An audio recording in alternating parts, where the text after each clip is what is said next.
The winner of 6 MLS Cups, the league's all-time leading scorer, 145 goals. The league's all-time leader in assists as well with 136. Landon Donovan, we're not even talking about the men's national team yet. Great to talk to you today. I don't know if you're aware, the World Cup is starting today and the United States is not in it. Have you heard about that? Yeah, someone told me that. I just found out. Yeah, is it more emotional for you today, or disappointing, or whatever, seeing like the games are being played and our guys are not out there? I think what's happened is it's taken a slower build-up to get excited. I'm in the lobby here watching the Russia-Saudi Arabia game, and so you start to feel it and get excited, but there's that constant reminder in the back of your head, like, we don't get to watch the U.S., and there's no way around it. It's just really depressing. Yeah. Do you have a favorite moment looking back for yourself? I mean, you played on the national team for so many years, and I'm sure you got a ton, but does any moment stick out where it just really brings a smile to your face when you look back? I have a couple. The goal against Algeria in 2010, mostly because of what it meant for all of us, and being a part of that is really, really special. But I think the biggest sort of visceral response I had was in 2002.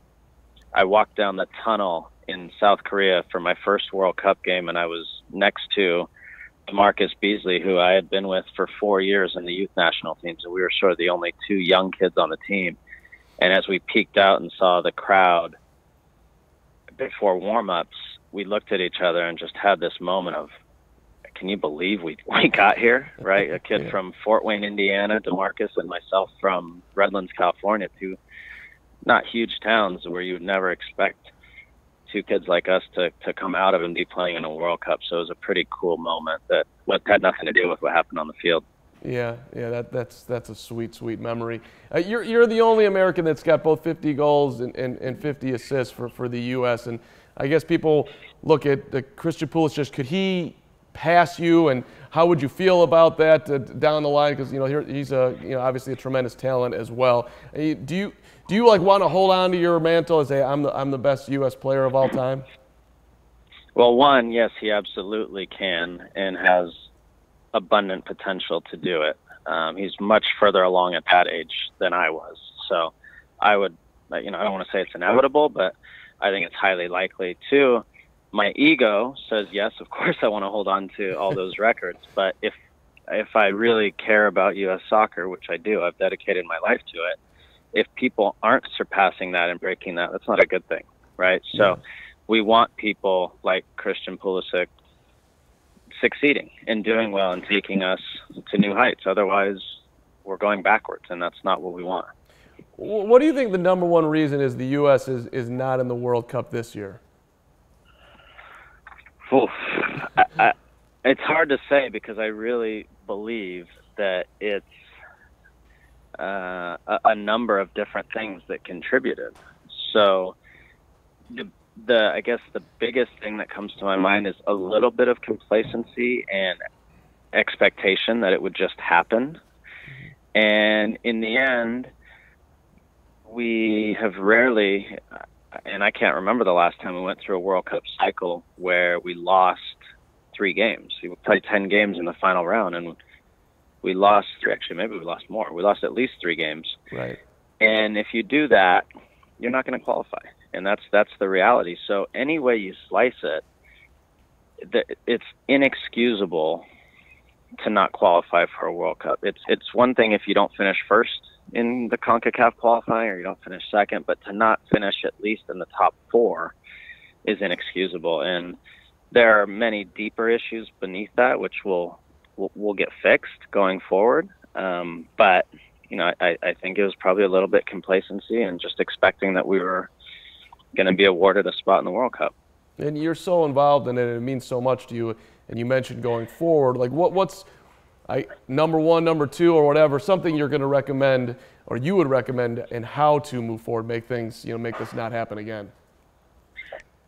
At the end of the day, if you're not producing the players who are capable of doing that, you don't have anything else. You can have the best coach in the world. You can have the best infrastructure, the best facilities, the best setup. You can travel in the best way. None of it matters if you don't have the players who are capable of doing it at that level and when it matters. And so for me, it's all about youth development and producing players who can it's not just play at that level or have the talent to play, but players who have the guts in the big moments, who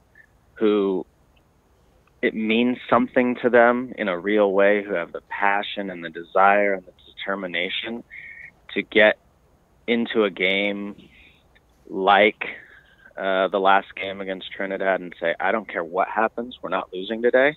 Mm-hmm. You need to develop many, many, many players that have those qualities and those characteristics. And then you pick the most talented ones of that kind of group, and you prevent it from happening again. I want to rewind back just a second here. Do you think that it would be to the benefit of U.S. soccer to get rid of or at least adjust the pay to play so you get the best talent out there? I mean, so many kids in America, they play basketball or football, whatever it is. Just to get that talent, does that need to be adjusted? Absolutely. And listen, Mark, if you think about other sports, right, and I think basketball is the best example. Basketball is similar to soccer in that all you really need is a basketball and a hoop and some players. And in soccer, you just need a ball. You don't even need a goal. Right. You need a ball and some direction to play in, and players, and that's it. And the problem in America is that we have become so fascinated with organized club soccer, which, by the way, is very expensive, yep, that only the people who can really afford it get a chance to play. And maybe you get a few kids who can afford it, who are very talented, but you're not pulling from a big pool of people. You're pulling from a very, very small pool of people. And that's detrimental, and that's hurting us in every way.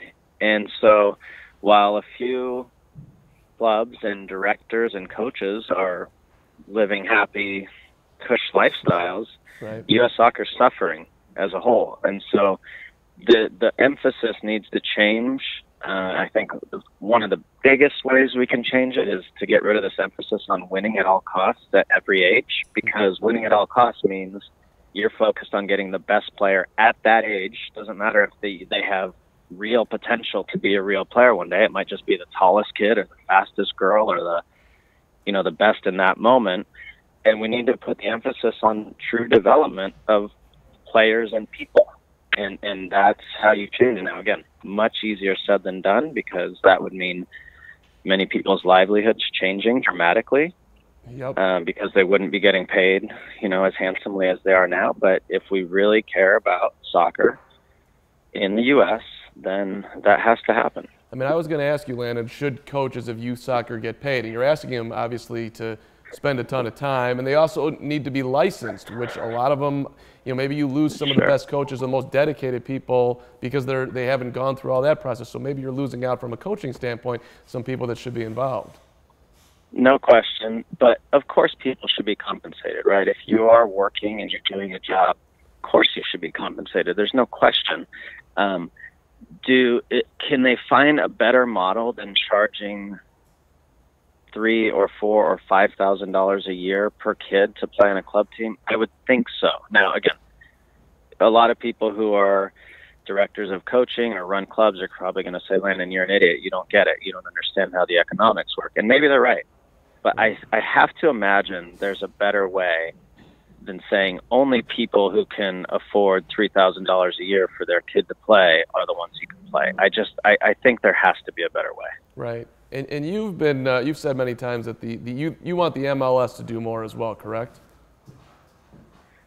I think they are doing more now. Every club is mandatory, has to have an academy, and the academies are free to the kids. So it's, again, the MLS is different because it is very much a business, and that's what they do. I think they should have responsibilities that they are taking seriously with these academies. But they do more, of course. Every club can do more, and some are better than others. Dallas churns out year after year after year players that are playing for their first team, and that are some who are playing for the national team. So they are doing as good a job as anybody. But everybody can do better. Of course they can. And the biggest question will be, and again, it's easy for me to say sitting 30,000 feet, are you willing to sacrifice a little of your own time, your own personal wealth, etc., for the betterment of this whole thing? And if people are willing to do that, we have a lot of really passionate, really talented people in all walks of the soccer life in this country. We can absolutely get it done. Well, and you're a part of the San Diego group, and I saw Soccer City's coming, and you're super excited about it. So, like, what is that? What will that look like for you as far as creating this whole complex of, you're going to have a stadium and all sorts of availability for kids? I think it just looks awesome. That, for me, that would be the ultimate dream come true, because you have this blank slate where you can do what you're talking about, right, and put your money where your mouth is. And so I'm sure, if Soccer City happens and we get an MLS team in San Diego, that there will be days where I'll say, gosh, all those people are right. There's no way to make this work, but you got to find a way to make it work, right? And so we would have the opportunity and the resources to impact probably tens, if not hundreds of thousands of kids over the next few decades. And to me, that is not just, obviously you're not going to have 100,000 kids playing for the national team or playing in MLS, but you can have a positive impact on soccer in this country and turn every one of those kids into soccer fans for the rest of their life. And if we do that, that's pushing the needle as much as finding the next Christian Pulisic is. Yeah, I still remember scoring the winning goal at Camp Kawamba when I was 8, Landon. I'll never, that was my highlight moment, but I'll never forget it. And it makes you a soccer fan for life. Yep, right? No doubt. That's great. And so the World Cup's coming here, 2026, Mexico, Canada, the U.S. Are you looking at this, as the soccer community looking at it as we wrap up here, that this is a potential huge boon where, it's the first time since '86? I feel like, this is an opportunity that should not be missed, because people are going to be noticing the game even more, in the U.S. and in North America. No question. And believe me, we're not going to miss it. I think everybody realizes how special that is. Put aside all the benefits you're going to, just to be in Canada or in Mexico or in the U.S. in 2026 while that's happening. I firmly believe that will be the most successful by every measure, every metric, sporting event in the history of the world, right? And so just to be a part of that in any way will be special. And it's incumbent upon all of us to make sure that we are capitalizing and taking advantage of every piece of it that we can. And that has nothing to do with the monetary side. That just means from a development, from an emotional grabbing of people to getting new soccer fans, we need to make sure that we are ready for it and prepared to maximize it. You got a pick for 2026? Who's going to win? Yes, the early Landon Donovan pick. The way too early prediction? The question is, can the U.S. be in a position to really compete by then? Mm-hmm. I think the answer is yes. I think 8 years, there are kids who are 14, 15, 16 in some MLS academies now who I think with the right development and the right leadership absolutely could be world-class players. So the question is, are we going to make it happen or not? And I guess time will tell. 2 more real quick ones. Ronaldo versus Messi. Who you got? Both. That is a fair and responsible answer. All right, last one. You mentioned him earlier. We'll go off soccer for 1 second. Where's LeBron James going this offseason, Landon? I've got a friend who is a diehard Sixers fan, and he keeps telling me that it's not emotional, that it's just rational that he'll go to the Sixers, and I just can't believe him. But I guess if I look at it, and like, why would anyone care what I have to say about this? But I guess as a sports fan, I guess the logical choices, not the emotional choices, are somewhere, A, where he can win. So Can he win in Philly? Probably. Could he win in Boston? Probably, although I highly doubt he wants to stay with Kyrie. Again, could he win in LA? Maybe not now, but depends on who came with him. Could he win in Houston? Yeah. Could he win in Golden State? Yeah. So I think that's what he cares about most. So I would say one of those. If I had to pick, I'd probably say Philly or Houston. What do you think? I think he's going to be a Laker, but and bring You up. I think he wants that Hollywood lifestyle. I think he's going to bring people with him, and sort of build his own team, and finish it out in California. I actually personally hope he stays in Cleveland, but I don't think that's going to happen. Might be right. Yeah, it's a fun one. Landon, so it was great to talk to you today, and appreciate watching your incredible career. I hope you keep playing as long as you want to. In whatever capacity, and we're greatly looking forward to all soccer fans in the U.S. Greatly looking forward to how you'll contribute going down the line and making the U.S. as good as it can possibly be. Thank you, Mark. I appreciate it, man.